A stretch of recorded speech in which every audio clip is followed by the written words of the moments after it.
So standards on auditing, one of the area which has been near and dear to me as a teacher for the subject of audit, right? So in the 1980s, when ICAI under the Auditing and Assurance Standard Board, when they first issued the auditing standards, right, they were called as the SAPs, right? That is the Statement on the Auditing Practices, right? They were called as the Statement on the Auditing Practices, right? These statements on the standards of auditing practices. Then after that, somewhere around in 2008, they were renamed to be called as the Auditing and Assurance Standards, right? So we had the AS1, correspondingly there used to be the AS1, AS2, AS3.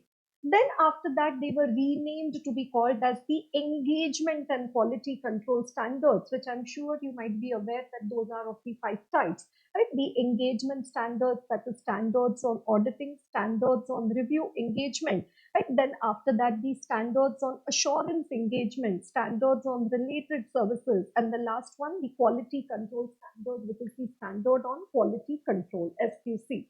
Right now, it says that these standards on auditing would be renamed, going forward from 1st April 26 to be called as the IND AS, right? So like just as you have the IND AS, right, the Indian Accounting Standards, now they would also be called as the Indian Standards on Auditing, and the Standard on Quality Control. Now the new ones which have been released by ICAI are called as the SQM, the Standards on Quality Management, right? That is the SQM1 and the SQM2. Okay, right? So that is one looking into the evolution. Okay, right. Then you might have seen that when we write our, discuss the contents of our audit report, there we say in a particular paragraph, basis for opinion paragraph, that we have an auditor has conducted the audit in accordance with the standards on auditing specified under section 143.10 of the Companies Act 2013. Right, so 143.9, which just says that the auditor has the duty to comply with the auditing standards, and 143.10, it mentions about which standards on auditing, right? So let us just have a look at section 143.10. Right, so 143.9, it says every auditor shall comply with the auditing standards. So section 143 of Companies Act is regarding the rights and duties of the company auditor. So one of the duty of the company auditor is to comply with the auditing standards. Okay. And now which auditing standards? It says the central government may prescribe the standards on auditing or any addendum thereto as recommended by the ICAI, constituted under section 3 of the Chartered Accountants Act, in consultation with and after examination of the recommendations made by the NFRA. Right, so already when the new company law was created, they had said that the central government will issue these standards which have been recommended by the ICAI and in consultation with the NFRA.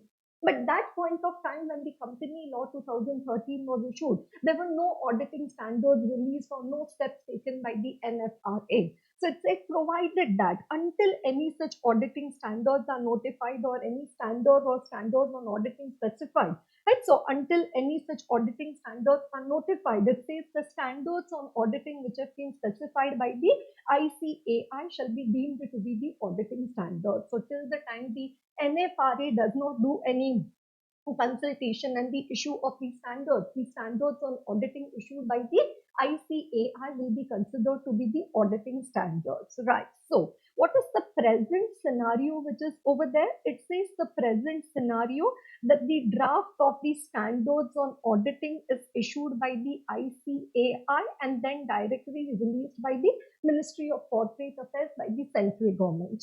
Now going forward, what is the change which is going to happen in this scenario?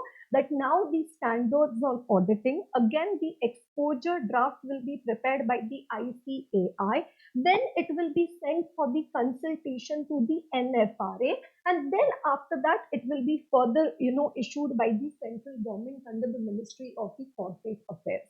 So earlier the power was there with the ICAI, directly to give the recommend which auditing standards should be issued. But now the ultimate power has been taken away from ICAI, and you see an intermediary coming in over there, wherein now the NFRA has the final hold, right, regarding the auditing standards to be told to the central government to be released or to be notified over there. Okay, right, it's also in the buzz recently, making the news. And okay, before we come to what is there in the news, we can also go to section 132 of the Companies Act 2013, which is regarding the NAFRA, right, the National Financial Reporting Authority. Right, so if you come to section 132 of the Companies Act 2013, it talks about the constitution of the NAFRA. Again, it says the central government may by a notification constitute the NFRA to provide for matters relating to the auditing and accounting standards under this act. So not only auditing standards, but also the accounting standards. And then 132 subsection 2 talks about what are the functions of the NFRA. Right, so what is the first function of the NFRA, which is relevant for us over here? To make recommendations to the central government. Right, so now ICAI won't directly make the recommendations. ICAI will make the recommendations, give the suggestions to the NFRA, and NFRA will make the recommendations to the central government on the formulation and the laying down of the accounting and auditing policies and standards for adoption by company or classes of companies or their auditors, as the case may be. Right, so the recommendations would be come from the NFRA for the auditing accounting standards, and from where will NFRA receive the recommendations? From the ICAI. Right, then once these standards have been issued, formulated, next to monitor and enforce compliance with the accounting and auditing standards, then to oversee the quality of the professions and perform such other functions as may be prescribed. Right, so that's just a brief look into section 132 subsection 2, which is regarding the functions of the NFRA. Right, so Company Law 2013, Companies Act 2013 had already made a provision under section 143.10 under 132.2 regarding the power of the NAFRA to issue the auditing standards to make the recommendations to the central government. And now finally, NFRA is activating this particular power which they have.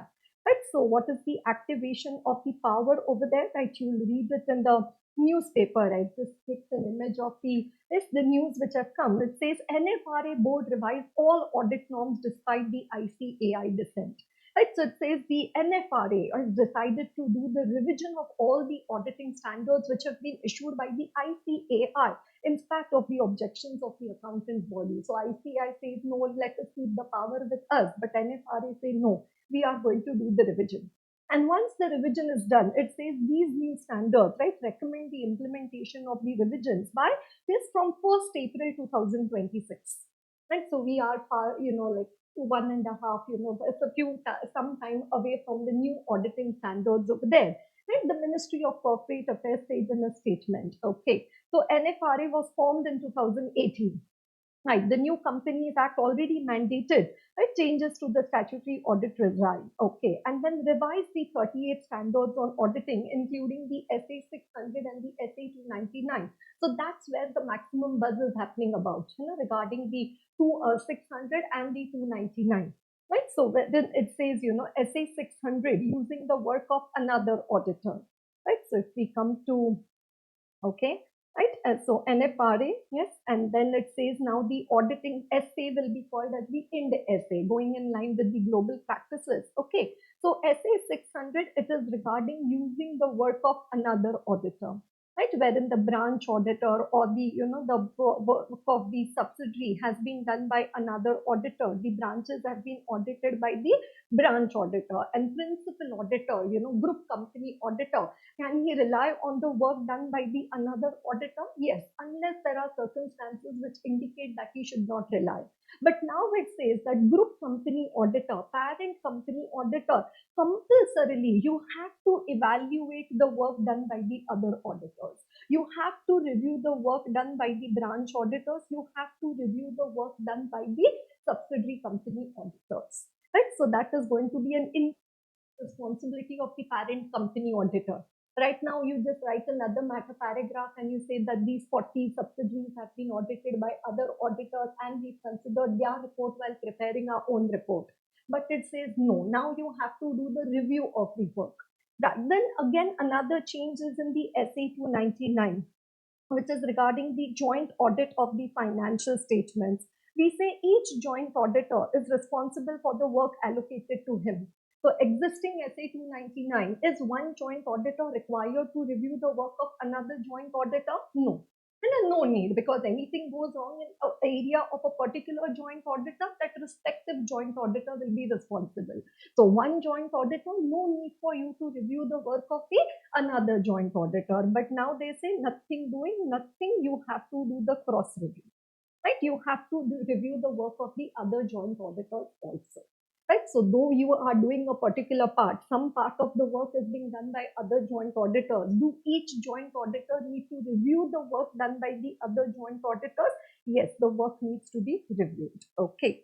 Right, so it says the revise the standards and the quality control standards, and then after that a meeting was conducted, and mainly it says, the main what you say point of deliberation over there was the SA 600 and the SA 299. Right, they expressed their disagreement to these proposals. Right, so the standard on quality control and three other audit standards. Right, then after that it further says, right, the 40 audit standards, 38 were accepted as recommended by ICAI. Right, so there is not going to be any major revamp. So whatever standards on auditing have been recommended by ICAI to the NFRA, those it says as it is, they have been accepted. But mainly for this 299 600, there is some tug of war. Right, the ICAI expressed strong concerns over the revised SA 600 and the revised 299. Right, ICAI is of the view that the existing SA 600 has all the power and if required, it can be strengthened with, but aligning the framework with the ESA. ISA 600 is not desirable, right? In the case of the joint audit, ICAI expressed the concern that the changes could lead to duplication of work and the increased cost, because we said now the joint review. ICAI standard does not require a cross review of the work to be done by the joint auditors, whereas NFRA has mandated such cross reviews. Okay. Right, in line with the practices followed globally, such as UK, yes, Australia, Singapore, the authority also decided to recommend to the central government to name the auditing standards as the index. Right, so now the auditing standard SA, now before that it will be the IND essays. Okay, and upon the approval of the central government, these standards are recommended to be effective from 1st April 2026. And obviously the entire, because of the Satyam fiasco, there was a lot of question raised regarding the work done by the auditors. And as per the company law, it says not only empowered to take the action against the, yes, what you say, now under the NFRA, it says not only the action will be taken against the individual auditors, but against the audit firm. Right, so ICAI was only empowered to take action against the individual auditors, but not against the audit firm. But now again, that situation is changing with the NFRA. Okay, right, so yeah, there, change is the only constant, that is what they say. Right, so accordingly, these are the changes, the developments which are taking place in the profession. And again, there has been a lot of questions being asked regarding the duty of the auditors, but the responsibilities of the auditor. But I listened, I heard, attended a particular seminar, and they said a very nice sentence, very meaningful, powerful sentence over there, that every business failure is not necessarily an audit failure. Every fraud done in an organization need not necessarily be an audit failure. It could also be a business failure, management failure. But you always cannot just, put or blame the responsibility on the auditor. Right? So there has been the Kingston Cotton Mills case of the 1800 times, wherein they say, that as an auditor, he's supposed to be a watchdog, but not a bloodhound. Right? As an auditor, you're supposed to be cautious, but you're not supposed to be suspicious. But today they say, rather than, bloodhound, no, but only being a watchdog will not suffice. It says as an auditor, if you're not a watchdog, but now you need to change your role to a sniffing dog. Right? So wherein when you suspect any possibility of fraud error, you should be more skeptical while conducting the audit. Okay. Right. So yeah, looking forward to delve into the world of the auditing standards with all of you, right? So, SA 800, 805 and 810, already the standards have been revised. Then again, SQM1 and SQM2, right? So these are under the new standards which have been revised over there. Right? So it's a area which I am very, very, passionate about teaching, regarding the auditing standards and obviously the entire subject of audit at inter and final level. Right, so do let me know your suggestions regarding this particular video, and thank you so much for your patience listening.